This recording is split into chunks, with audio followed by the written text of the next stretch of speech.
Hello everyone, welcome to commerce Adda 24/7। My name is Aman Mehta और आज बात करने वाले हैं कि आपका ये साल भी खत्म हो गया। तो साल खत्म हो चुका है और धीरे धीरे आपका एग्जाम भी पास आ रहे हैं, बोर्ड एग्जाम। और आप शायद बोर्ड एग्जाम में इतना खोए हुए हैं, तो इसलिए मैंने सोचा याद दिला दूं कि आपका सीयूटी एग्जाम भी बिल्कुल पास में ही है। जैसे ही बोर्ड एग्जाम खत्म होगा, कुछ ही दिनों में आपका सीयूटी एग्जाम भी शुरू हो जाएंगे। और ये ऐसी चीज है जिसको आप अवॉइड बिल्कुल भी नहीं करना चाहेंगे। क्यों? क्योंकि आपके करियर का सवाल है, ये आपके ड्रीम कॉलेज का सवाल है। तो आपको एक अच्छे कॉलेज में जाना है, आपको वहां तक पहुंचना है। तो अब भाई कॉमर्स अड्डा 24/7 भी आपको अब अवेयर करने लग गया है, आपके लिए अलार्म बजाने लग गया है। तो भाई आज हम डिस्कस करने वाले सीयूटी 2024 के लिए अकाउंटेंसी का सिलेबस। और अकाउंटेंसी पढ़ाता हूं मैं, तो इसलिए मेरा हक बनता है कि मैं आपको इस बारे में अवेयर करूंगा सीयूटी में क्या क्या चीजें हैं जो आ रही है, जो कि क्लास 12th में नहीं थी। तो क्लास 12th का जो सिलेबस है वो तो आपने अच्छे से पढ़ लिया होगा। सारा का सारा सिलेबस इस चैनल पे आपको वन शॉट के फॉर्म में और पार्ट वाइज वीडियोस के फॉर्म में दे दिया है, तो उसको आप पढ़ते रहिए। लेकिन सीयूटी के बारे में जानना बहुत जरूरी है।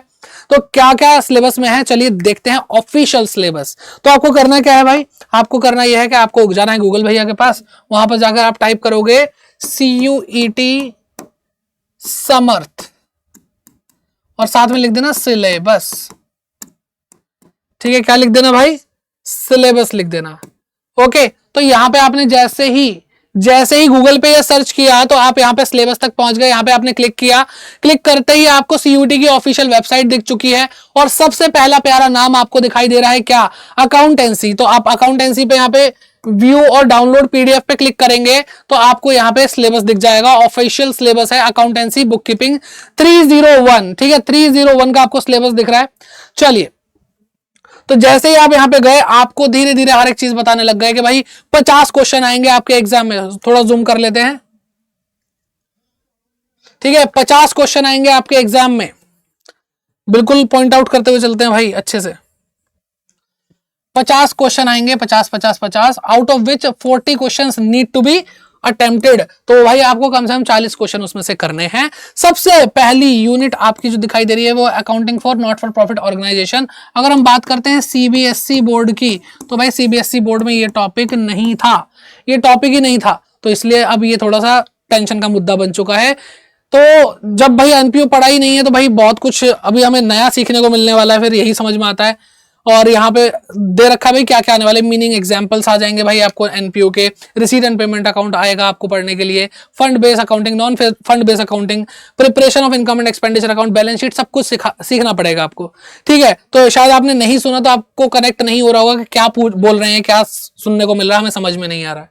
कोई बात नहीं, अभी आपको ऐसी भी चीजें दिखाते जो आपने सुनी है, देखी है, पढ़ी है, तो थोड़ा बहुत आपको राहत की सांस मिलेगी। लेकिन बहुत सारी चीजें जो बेटा अगर आपको 12-13 चैप्टर 12th क्लास में करने हैं तो भाई आप समझ जाओ कि आपको कम से कम 18 से 19 चैप्टर आपको सीयूटी के लिए प्रिपेयर करने हैं। ठीक है, चलो तो यहां पे देखो यूनिट 2 के अंदर क्या आ गया, अकाउंटिंग फॉर पार्टनरशिप। अब देखो आपको ना जिस तरह से ऑफिशियल सिलेबस दिया हुआ है तो वो आपको दिखाई नहीं देगा इसमें कौन कौन से चैप्टर है, लेकिन एक ही यूनिट के अंदर 2-2 चैप्टर भी डाल रखे हैं। जैसे अकाउंटिंग फॉर पार्टनरशिप में आपको nature of partnership, partnership deed, final account of partnership. तो ये कौन सा चैप्टर है? ये फंडामेंटल वाला चैप्टर है, पार्टनरशिप फंडामेंटल। और इसी के अंदर बेटा आपको गुडविल वगैरह भी पढ़नी है, जो कि आपको हिडन टॉपिक है, पूछा जाता है, इसलिए पढ़ना तो पड़ेगा ही।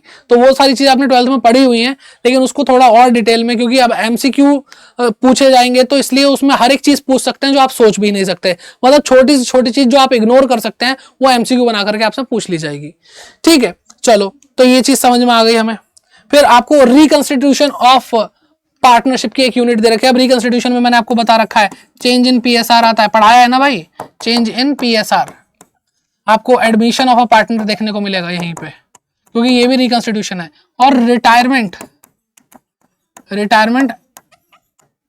And death of a partner, ये भी भाई रिकंस्टिट्यूशन का ही पार्ट होते हैं। तो ये सब पढ़ा रखा, बता रखा है कि रिकंस्टिट्यूशन होता है, तो इन्होंने एक ही यूनिट बनाई, उसके अंदर 3 चैप्टर चिपका डाले, है ना। तो देखो यहाँ पे वही सारी चीजें आपको देखने को मिलेंगी। हाँ, गुडविल यहाँ पे देखा, गुडविल आपको यहाँ पे पढ़ना पड़ेगा। यहाँ पे आपको change in profit sharing ratio देखना पड़ेगा। यहाँ पे आपको एडमिशन ऑफ अ पार्टनर दिखाई दे रहा होगा। ठीक है, admission of a partner, goodwill, और यहाँ पे change in profit sharing ratio, यहाँ पे रिटायरमेंट डेथ। तो देखो कितने सारे चैप्टर एक ही यूनिट के अंदर कवर है। तो ये चीजें आपको समझनी है, देखनी है। फिर डिसोल्यूशन के लिए अलग से बता रखा है कि डिसोल्यूशन ऑफ पार्टनरशिप है। फिर कंपनी की पार्टनरशिप आ गई है बेटा। यहाँ पे अब ऐसा नहीं है अब स्मूथ हो जा रहा है, ठीक है ये तो देखा है देखा देखा। अभी बताऊंगा क्या नहीं है, आपने जो 12th क्लास में क्या नहीं पढ़ा वो देखो, ठीक है। डिसोल्यूशन वो तो आपको प्रॉपरली जो आपने पढ़ा वही आएगा। अकाउंटिंग फॉर शेयर्स है, डिवेंचर कैपिटल है, ठीक है। तो आपने ये शेयर बड़ा चैप्टर है, आपने पढ़ा है और बच्चों को दिक्कत भी होती है इस चैप्टर में, तो डिटेल में भी पढ़ना बहुत जरूरी है। इस चैप्टर की थ्योरी बहुत ज्यादा आती है बेटा, सीयूटी के अंदर बहुत ज्यादा आती है। 4 फीचर है, सब कुछ है। इश्यू ऑफ डिवेंचर है, एट पार, प्रीमियम, डिस्काउंट, सब कुछ है बेटा, ठीक है। ये भी 12th क्लास का ही पार्ट है जो हमने पहले पढ़ा हुआ है। लेकिन बेटा एक पॉइंट ने दुनिया हिला दी। एक पॉइंट, पहले जब 12th क्लास के सिलेबस की बात हम करें तो 12th क्लास के सिलेबस में रिडेम्पशन ऑफ डिवेंचर नाम का एक चैप्टर होता था। टॉपिक नहीं है बेटा, चैप्टर होता था। तो यहां पे रिडेम्पशन ऑफ डिवेंचर पूरा चिपका रखा है बेटा, ठीक है। आउट ऑफ प्रोसीड कैसे रिडीम करना है, एक्यूमुलेटेड प्रॉफिट से, सिंकिंग फंड, सब कुछ। तो बेटा एक चैप्टर डिवेंचर का, शेयर कैपिटल जो आप पढ़ते हो, सॉरी जो आप कंपनी अकाउंट पढ़ते हो, पूरा एक चैप्टर एक्स्ट्रा दे रखा है। एनपीओ एक चैप्टर एक्स्ट्रा दे रखा है, 2 चैप्टर एक्स्ट्रा हो चुके हैं अभी तक, ध्यान से देखते रहो और पेपर में आते हैं ये। अब फाइनेंशियल स्टेटमेंट ऑफ कंपनी बेटा, आपकी जो बुक 3 आपने पढ़ी थी उसका पोर्शन शुरू हो चुका है। अब यहाँ पे हमें देखना है क्या एक्स्ट्रा है, ठीक है। अगर है तो है, नहीं है तो वो भी बता देंगे। तो बेटा आपको फाइनेंशियल स्टेटमेंट ऑफ कंपनी पढ़ना है, ठीक है। जो सिंपल से फाइनेंशियल स्टेटमेंट होती है, जैसे क्या क्या आता है भाई इसके अंदर आता है statement of profit and loss आता है, इसके अंदर बैलेंस शीट आती है, इसके अंदर change in cash flow statement आता है, इसके अंदर नोट टू अकाउंट आता है, इसके अंदर क्या आता है statement of change in equities. तो वो सारी चीजें आती हैं, तो वो सारी चीज आ गई। फिर हमें फाइनेंशियल स्टेटमेंट एनालिसिस पढ़ना है, उसके टूल्स पढ़ना है, comparative statement, common size statement, फिर अकाउंटिंग रेशियोज पढ़ना है। अकाउंटिंग रेशियोज में क्या लिक्विडिटी है, सॉल्वेंसी है, एक्टिविटी रेशियो है, ये सारी चीजें हैं। फिर प्रॉफिटेबिलिटी रेशियोज भी आ जाते हैं। तो ये सारी चीजें हमारे 12th क्लास के पोर्शन 12th क्लास के सिलेबस में है। फिर statement of change in financial position, ये आ जाता है। Statement of change in financial position यानी कैश फ्लो स्टेटमेंट की बात कर रहे हैं, ठीक है। प्रॉपर पूरा कैश फ्लो स्टेटमेंट है, इससे भी बच्चों को डर लगता है, तो ये दिमाग हिला देने वाला टॉपिक है, आई नो। अब बेटा लो, तूफान आया, तूफान क्या आया, यहां तक तो 12th आपको लग रहा खत्म हो गई है, लेकिन अभी सीयूटी का सिलेबस खत्म नहीं हुआ मेरे भाई। अब आ रहा है बेटा एक अलग सेक्शन पूरा, कंप्यूटराइज अकाउंटिंग आ रहा है, ठीक है। अब उसके अंदर भी 4 यूनिट हैं, 4 यूनिट, ठीक है। पहला क्या है, overview of computerise accounting system. फिर क्या है, यूजिंग कंप्यूटराइज अकाउंटिंग सिस्टम, ठीक, 2 यूनिट ये हो गई। फिर आपका क्या आ रहा है भाई, फिर आ रहा है accounting using database management system यानी डीबीएमएस। और फिर लास्ट आता है accounting application of electronic spreadsheet, जो आपका एक्सेल या गूगल शीट्स होते हैं उसके बारे में, ठीक है। तो अकाउंटिंग को लेकर के ये सारी चीज आ रही हैं और ये आपका सिलेबस खत्म होता है यहीं पे, ठीक है। यहीं पे आपका सिलेबस खत्म होता है। तो अभी हमें सीखने को क्या मिला, हमें सीखने को ये मिला कि भाई आपको एक्स्ट्रा में क्या पढ़ना है, आपको एक्स्ट्रा क्या पढ़ना है, एक्स्ट्रा एडिशनल चैप्टर बेटा 6 चैप्टर है, ठीक है। तो मैं मानता हूं कि भाई आपके 12 चैप्टर होते हैं, 6 चैप्टर एक्स्ट्रा हो गए तो 12 6 18 चैप्टर तो है ही, ठीक है। पहला कौन सा हो गया बेटा, एनपीओ हमने देखा। दूसरा हमने क्या देखा, रिडेम्पशन ऑफ डिवेंचर देखा।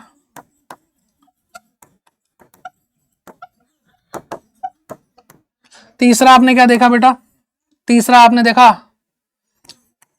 Overview of computerise accounting system. चौथा using computerise accounting system CAS। फिर आपने एक डाटाबेस मैनेजमेंट सिस्टम यानी डीबीएमएस का चैप्टर देखा। और 6th चैप्टर आपने क्या देखा बेटा, इलेक्ट्रॉनिक स्प्रेडशीट,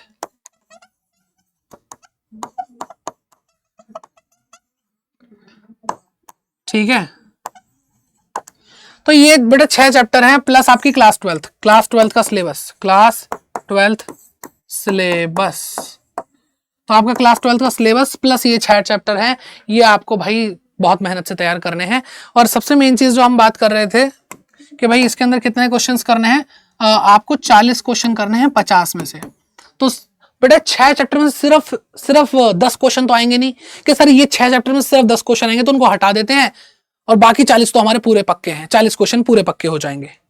तो बेटा जरूरी नहीं है ऐसा होगा, बहुत ही ज्यादा वेरिएशन, कोई पैटर्न फिक्स नहीं है कैसे कितने क्वेश्चन किस चैप्टर से आएंगे, कुछ भी फिक्स नहीं है। बहुत क्वेश्चन पीछे के जो एग्जाम हुए हैं, लास्ट प्रीवियस ईयर जो एग्जाम हुए हैं उसके अंदर कंप्यूटराइज अकाउंटिंग के बहुत सारे क्वेश्चंस देखे गए हैं, ठीक। और दूसरी चीज ये है कि जो आपका 12th का सिलेबस है ऐसा तो नहीं है ना वो भी आपको 100% आता ही है, उसमें भी जैसे शेयर कैपिटल हो गया, कैश फ्लो स्टेटमेंट हो गया, रेशियोज के क्वेश्चन हो गए जो दिमाग खराब करते हैं। तो अगर आपने कंप्यूटराइज अकाउंटिंग सही से पढ़ ली तो भाई डायरेक्ट क्वेश्चन आ जाते हैं कई बार जो सीधे एकदम, जैसे एक क्वेश्चन लिटरली मैंने देखा था, डाटाबेस मैनेजमेंट सिस्टम को मतलब शॉर्ट फॉर्म में क्या बोलते हैं, या डीबीएमएस को ही फुल फॉर्म बता दो, तो ऐसे क्वेश्चंस भी आए थे। तो ऐसा भी नहीं है कि जो आपको एक्स्ट्रा बताया, एक्स्ट्रा जो चैप्टर्स दिए जा रहे हैं वो बहुत ही मुश्किल है, ठीक है। तो इसलिए मैं सीयूईटी के एग्जाम के लिए कभी भी ये नहीं बोलता कि आप चैप्टर छोड़ के जाओ, पूरे के पूरे चैप्टर पढ़ो, अच्छे से पढ़ो, और क्वेश्चन यहाँ तक कहां से पढ़े। तो भाई अड्डा 24/7 आपके लिए ऑलरेडी इतनी मेहनत कर रहा है, तो यहाँ पे भी लेक्चर्स आने वाले हैं, लेकिन यहाँ पे प्रैक्टिस आपकी होगी। आपको अगर डिटेल में पढ़ाई करनी है तो आप हमारे साथ जुड़िए। कहां पे जुड़ेंगे बेटा, आपको क्या करना है, अड्डा 24/7 ऐप डाउनलोड करना है, या फिर गूगल पे जाकर के सर्च करो adda247.com। बेटा adda247.com पे पहुंचोगे, ये वेबसाइट है, यहाँ पे ऑल कोर्सेज पे क्लिक करना, अंडर ग्रेड एंट्रेंस एग्जाम पे क्लिक करना, राइट, और फिर क्या करना है आपको, लेफ्ट हैंड पे सीयूटी पे क्लिक करना है, और कॉमर्स सीयूटी कॉमर्स पे क्लिक करना है, ठीक है। आपके लिए आ रहा है श्रेष्ठ बैच, नया बैच है जो 17 तारीख से स्टार्ट हो जाएगा, 17 नवंबर से स्टार्ट हो जाएगा, जिसके अंदर बेटा आपको सेक्शन 1 इंग्लिश, मैं आपको क्लिक करके दिखा देता हूं, ठीक है, ध्यान से देखो। आपको यहाँ पे दिखाया सेक्शन 1 इंग्लिश हिंदी जो लैंग्वेज बच्चा देता है दिल्ली यूनिवर्सिटी के लिए या बीएचयू वगैरह के लिए।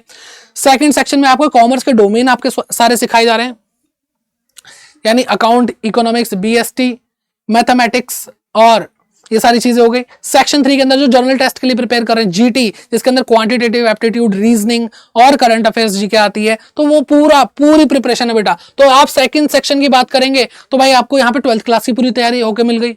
और बाकी सीयूटी के लिए ये सेक्शन नंबर 1, सेक्शन नंबर 3 ये भी बहुत इंपॉर्टेंट है। तो आपकी क्लास 12th और सीयूटी की भी प्रिपरेशन यहाँ पे हो रही है। कॉमर्स बैच श्रेष्ठ 2.0 बेटा, ठीक है, श्रेष्ठ। तो यहां पर अगर हम देखें तो भाई ये जो आपको 61959 का आपको जो अमाउंट दिख रहा है वो तो छोड़ो, इसको और अगर आपको डिस्काउंट लेना है तो आप बाय नाउ पे क्लिक करके कोड लगाओगे क्या, Y550 ये कोड बेटा आप लगाओगे तो आप जैसे 6159 देख रहे हैं, जैसे आप अप्लाई करोगे ये क्या हो जाएगा बेटा, 5999 का कोर्स पड़ेगा आपको, और आपकी प्रॉपर तैयारी होगी। यहाँ पे आपको हैंड रिटन नोट्स भी मिल जाएंगे हम जो पढ़ा रहे हैं, यहाँ पे आपको ई बुक्स और मॉक टेस्ट भी मिल जाएंगे, जिससे आपकी प्रैक्टिस एकदम लाजवाब होने वाली है, ठीक है। तो बस आपको क्या करना है भाई, तैयारी करते रहना है, और कोड जैसा कि मैंने बता ही दिया है जो कि नहीं भूलना है, वो है Y550।